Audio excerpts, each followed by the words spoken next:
भाइयों, हम बात करेंगे एआई स्टॉक्स इन इंडिया। जी हाँ, टॉप आर्टिफिशियल इंटेलिजेंस स्टॉक के बारे में डिस्कस करेंगे। चलिए, वीडियो को कंटिन्यू करने से पहले हम आपको बता दूं, देखिए जैसे कि आपको पता है कि यहाँ पे कोई बाय सेल का रिकमेंडेशन नहीं है। जितने भी स्टॉक्स को यहाँ पे हम डिस्कस करेंगे, किसी भी स्टॉक्स में बाय सेल का कोई रिकमेंडेशन नहीं है, ठीक है। तो भाई यहाँ पे आप देखेंगे एआई स्टॉक्स के बारे में हम बात करेंगे कि फ्यूचर क्या है, why AI in the future. और देखेंगे जिस तरह ग्लोबली, चाहे आपका गूगल हो, अमेज़न हो और चाहे फेसबुक क्यों ना हो, सारी कंपनी जो ग्लोबल कंपनियां हैं वो एआई में दबा कर पैसा इन्वेस्टमेंट कर रही है। 1-2 रुपये नहीं, 10-10, 12-12 लाख करोड़ रुपए इन्वेस्टमेंट कर रही है। जब इन्वेस्टमेंट करेंगी तो भाई तगड़ा काम करेंगी, आपको भी पता है।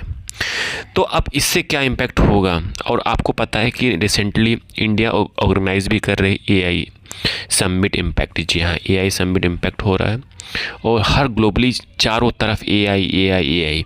और आपने देखा कि रिसेंटली क्या अभी भी चल रहा है, जितने भी एआई स्टॉक्स, जितने भी इंडियन आईटी स्टॉक्स है, सारे स्टॉक्स में भारी भरकम गिरावट देखने को मिल रहा है। तो सबके क्वेश्चन दिमाग में एक ही क्वेश्चन है, क्या जितने भी आईटी स्टॉक्स हैं, आईटी कंपनी हैं, वो ख़त्म हो जाएंगी, बर्बाद हो जाएंगी? तो भाई ऐसा कुछ भी नहीं है, दिमाग में आप डाल लो कि ऐसा कुछ भी नहीं है, ठीक है। और जितने भी इंडियन कंपनी है, आईटी कंपनी है, सारा कंपनी धीरे धीरे ट्रांसफॉर्म हो रही एआई के साइड में। क्या नौकरी चली जाएगी? जी नहीं, नौकरी नहीं जाएगी। सबकी नौकरी रहेगी, वही नौकरी जाएगी जो फर्स्ट लेवल वाली नौकरी होती है, first level trouble shooting first level वाली होती है, वो जाएगी, ठीक है।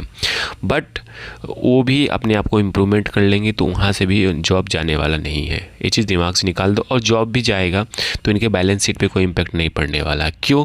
क्योंकि रेवेन्यू जितना ही अधिक होगा, जितना ही एक्सपेंसेस में कमी आएगी, तो रेवेन्यू प्रॉफिट का जो माजरा है वो बढ़ता हुआ दिखाई देगा। जी हाँ, तो अब चलिए, अब हम बात कर लेते हैं ऐसे एआई स्टॉक्स के बारे में जो फ्यूचर है वो आने वाले टाइम में मोमेंटम और तेज़ी भी बन सकती है।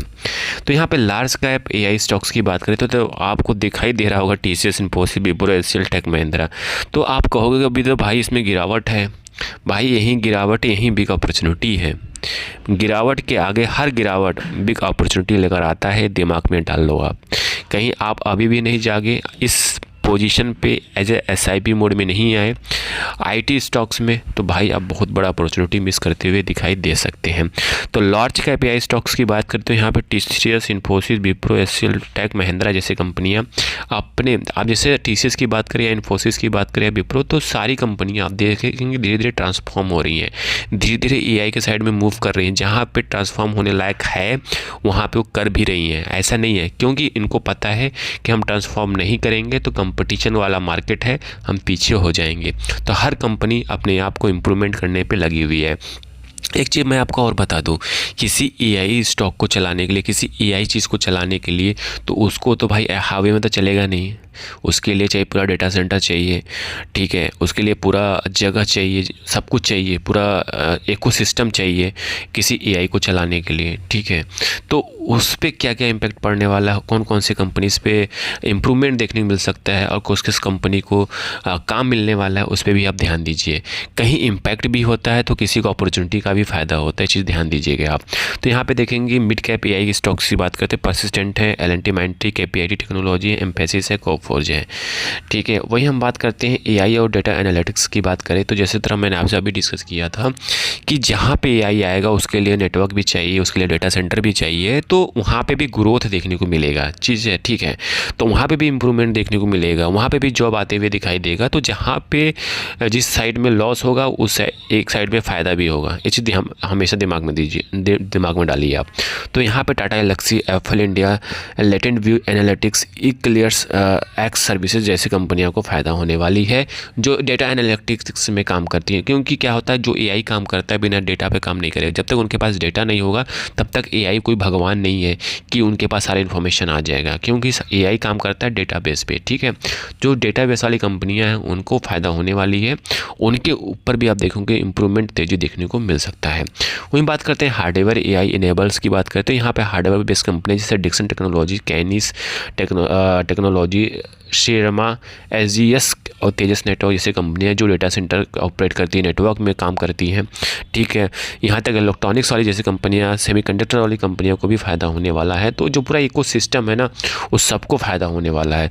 तो यहाँ पे डरे ना, हिम्मत बनाएं और अच्छे अच्छे स्टॉक्स को चूज़ करें और अच्छे स्टॉक्स में इन्वेस्ट करेंगे तो पैसा ज़रूर बनेगा। वही बात करते हैं हाई ग्रोथ AI बेट्स की बात करते हैं। यहाँ पे सुबेक्स, टालना, जेंसार और सस्केन टेक्नोलॉजी जैसी कंपनियां में भी तेज़ी बन सकती है। वहीं बात करते हैं इन्वेस्टमेंट स्ट्रेटेजी की बात करें, हमें इन्वेस्टमेंट कैसे करना चाहिए। देखिए क्या है कि हमेशा हमें फोकस करना चाहिए, लॉन्ग टर्म फोकस करना चाहिए, डाइवर्सिफाई रहना चाहिए, हाई रिस्क हाई रिवार्ड्स वाला सिनेरियो आपको पता ही है, ठीक है। तो इस समय मार्केट में गिरावट है तो आप निफ्टी ITBs को ले सकते हैं। अच्छे से स्टॉक को चूज़ करिए जहाँ पर डिविडेंड भी मिले, अप्रिसिएशन भी मिले। अप्रिसिएशन मतलब स्टॉक में मूवमेंट मिले, जैसे TCS, विप्रो जैसी कंपनियाँ हाई डिविडेंड पे आउट भी करती है, बोनस भी देती है और इसके साथ साथ कंपनी के स्टॉक में कहीं उछाल देखने को मिलता है तो उसका भी फ़ायदा मिले आपको। तो इस तरह के शेयर को चूज़ करेंगे तो कभी आप टेंशन में नहीं रहेंगे। वही डिस्क्लेमर के रूप में मैंने आपको बताया था, डिस्क्लेमर को भी यहाँ पे जस्ट एजुकेशन पर्पस इन्फॉर्मेशन को शेयर किया जा रहा है, बताया जा रहा है।